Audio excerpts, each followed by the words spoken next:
Radio 2 for Waggoners Walk. Peter Tyson doesn't get many unexpected phone calls after 10 at night.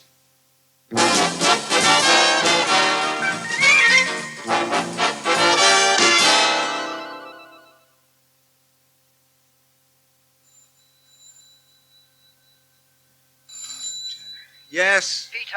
Oh, it's you, Father. Is Elizabeth there? Sorry, I didn't catch that. This is an awfully bad line. Well, there's a lot of noise coming from the bar. I'm sorry? I said there's a lot of noise coming from the bar. Bar? What bar? Father, where are you speaking from? The Waggoners, naturally. Well, what are you... Father, have you been drinking? I've had one or two. To steady my nerves. That's understandable, isn't it? Why exactly are you ringing? I told you didn't listen. I want to talk to Elizabeth. Well, she's in bed. In bed? We're having an early night. It's not closing time yet. Father, we've had a trying day. Jeremy... Can't you get her up? Hmm? Elizabeth, tell her I want to speak to her professionally. Professionally? Yes, I've spoken to some reporter girl from the Herald here, but I prefer to go to the top. Peter, I've seen an unidentified flying object. Now, look, Father, I'm not really in the mood for jokes. It's not a joke, damn it. I saw it with my own eyes. Well, in that case, my advice to you is to get somebody to see you over the road You and go think I'm drunk, don't you? Father, you're speaking from the Waggoners. You admit you've been drinking. You say you've seen an unidentified I have flying seen it, I tell you. I did see it. Over the heath. And everybody thinks it's a big joke. Except Donald Fitzroy. He knows about these things. He wants all the details. I'm about to go through them with him now. But I wanted to tell Elizabeth first. She can tell the world. Yes, well, not tonight, Father. Now look here, Peter. I'll get her to ring you tomorrow, all right? Peter. Good night, Father. Flying saucers. That's all we need. Lynn? Yes. Oh, you're not crying, are you? No, not anymore. I obviously said the wrong thing. I think it all got too much for me, that's all. Okay. Just because Peter isn't like you doesn't mean... Oh, poor man. What it must have cost him to bring Jeremy back like that. He dotes on Jeremy. What I'm trying to say is Peter made a big sacrifice tonight, and I'd rather you didn't make fun of him. I think I've got the message. I didn't get a chance to thank him either. Well, I asked him if he'd wait till you put Jeremy to bed, but he said no. No, didn't want to prolong the agony. Oh. You know, I just couldn't believe my eyes when I opened the door and saw them both standing there, hand in hand. Jeremy half asleep. I wondered what on earth they wanted. And then Jeremy smiled and said, "Daddy's brought me home." We must go round there tomorrow and thank him properly. We? Yes, both of us, Matt, please. Whatever you say. And no rows from now on, understand? Peter must be allowed access whenever he wants. No more tug of love. Just two happy families that Jeremy can feel part of. Yes? Absolutely. Happy, love? Completely. I feel he's mine. For the first time ever, I feel he's my son.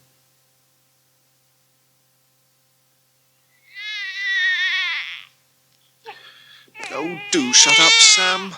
Come on, be a sport. Coochie, coochie, coo. Things can't be that bad, can they? Yes, they can. Bye, baby bunting. Daddy's gone a-hunting. Well, Mummy has, actually. I tell you what. Why don't we look at the pretty lights, from the Waggoners? You see? Down there. That's the Waggoners. That's where she is. She's gone there for a little break from you. Now, you just look at those pretty lights. Oh, thought I heard him crying as I come along. Yeah, you did. He's just stopped. He's looking at the lights. Want me to take him? Well, I think perhaps we'd better just leave well alone. Fancy a coffee? Please. Sorry I've been so long. That's okay. After all, the general idea was that you should get away from it all. Well, I didn't, in fact. Eh? Well, thanks to you, I got away from his lordship. and I just had the one lager and lime, but, well, you know, once a news hound, always a news hound.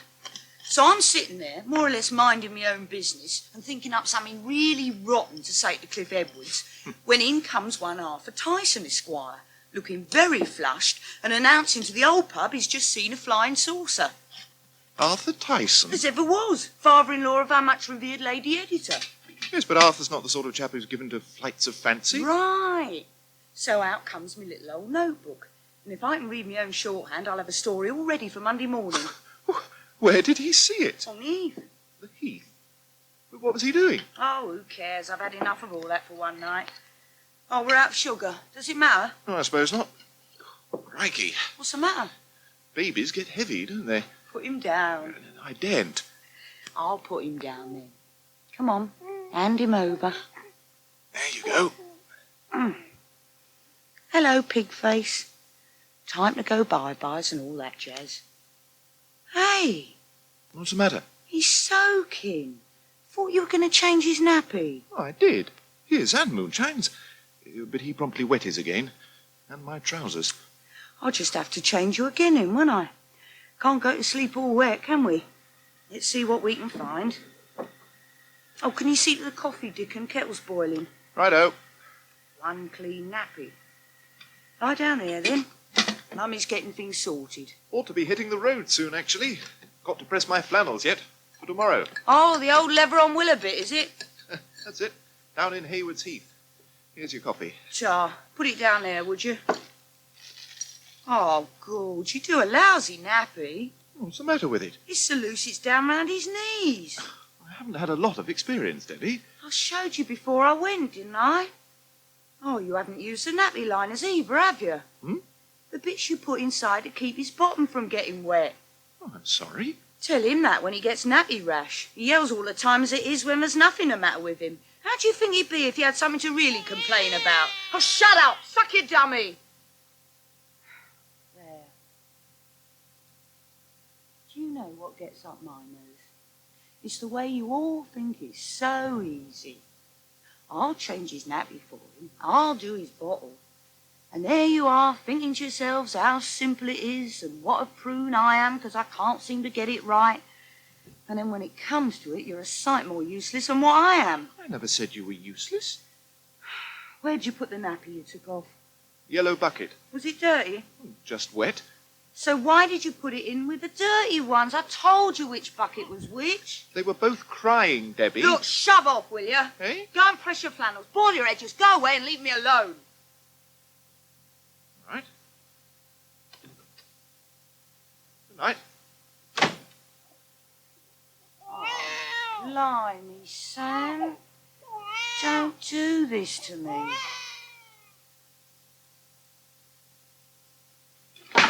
Oh, sugar. Who's that? Oh, hello, George. It's me. I fell over this blasted timber. You all right, Arthur? Still in one piece, I suppose. Why didn't you put the landing light on? Because the bulb was gone. Oh, It went last night. Miss Richmond was going to tell you. yes, well, I'll put one in the morning. You sure you're all right, Arthur? I barked my shins, that's all. This wretched timber. I put my sitting room light on. Well, that's better. Yes, it is for your kitchenette, Arthur. I know what it's for. Well, you better come in now you're here. Oh, yes. Thank you. Been over at Peter's, have you? No, why? Oh, just assumed. I dined at the Waggoners, as a matter of fact. Oh, yes. Yes, since my flat looks like a timber yard. And Donald Fitzroy can be quite an engaging companion, especially on the subject of ufology. You what? Ufology, And what's that when it's at home? the study of unidentified flying objects. Oh, I see. I take it you are a skeptic, George. You could say that, yes. And if I were to tell you that I myself, this very evening, had sighted such an object over the heath, what would you say then? I would ask you what you'd been drinking. I can see that you and my son are tarred with the same brush. Oh, really? I telephoned him after the event. He, too, accused me of being inebriated. And rang off, if you please. Arthur, you're not telling me seriously that you saw a UFO? Oh, but I am, George. A spherical object, gleaming. And it hovered for several seconds, and then disappeared at an incredible speed. It must have been an aeroplane. Donald Fitzroy doesn't think so, and he is very knowledgeable on the subject. In fact, he's a member of the North London UFO group, and he's asked me to take him to the point on the heath where I made the sightings. I suggest you come with us Sunday morning. Oh. After you've listened to Donald for a few minutes, you'll be laughing on the other side of your face. Hello, Dickon. Still up? No, I went to bed a couple of hours ago, actually. Aha. Will I get my head bitten off if I ask whether you're playing cricket tomorrow? I am. And that's why you're pressing your flannels. Your powers of deduction leave me speechless. Why do you use brown paper? Makes a better crease. Little tip I learnt from Father. Do better creases help you score more runs? No, Sophie, but it does boost one's ego. Just wondered. I might just make you a mug of cocoa if you were a little less prickly. Yes, I am, aren't I? Oh, been one of those days. It's been one of those evenings. I see. Debbie threw me out because I put a nappy in a yellow bucket instead of a red one. How dreadful. Well, she seemed to think so. Oh, and you were cut to the quick. Yes. It made a nasty dent in my halo. I felt that big. Got back here and just crawled in under the door. Oh. Taught me one thing, though. What's that? Never volunteer for anything. Poor Dickon. I'll survive. No Rob this evening? No, Rocky's back. Ah, Turned up at the restaurant all smiles, and they went off hand in hand into the sunset. Made me want to cry. you're a romantic. That's your trouble. Yes, I know. Anyhow, guess who brought me home? Ooh, Nobody. I came on my own, unaccompanied, solo. for the second time. Right. And how was it? Not too bad. One or two places I walked in the middle of the road for a while, but generally okay. Tell you what. What? As a reward for your pluck and endeavour, I shall make the cocoa. I thought you weren't going to do any more volunteering. That's right.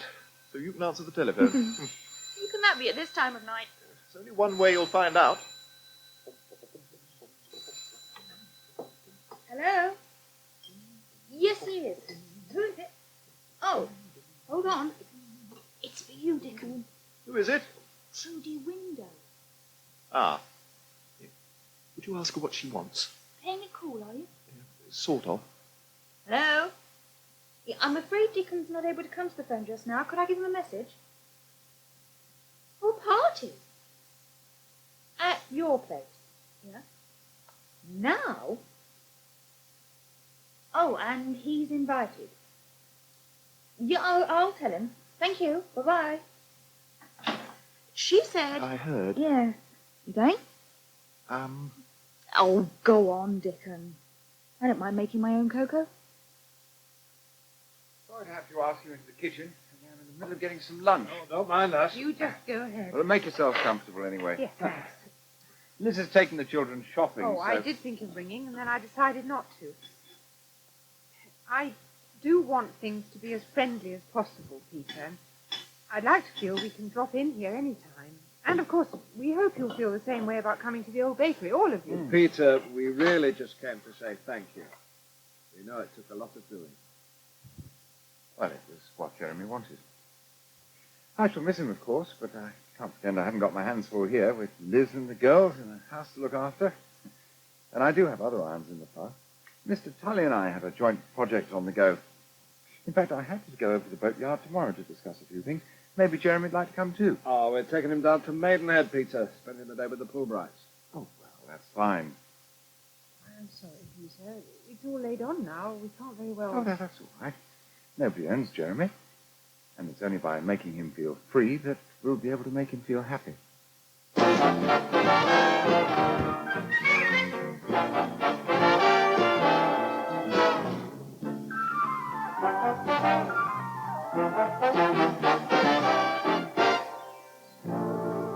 And don't forget you can hear an omnibus edition of Waggoners Walk at 5 o'clock on Sunday afternoon here on Radio 2. But now it's back to David Simons and much more music.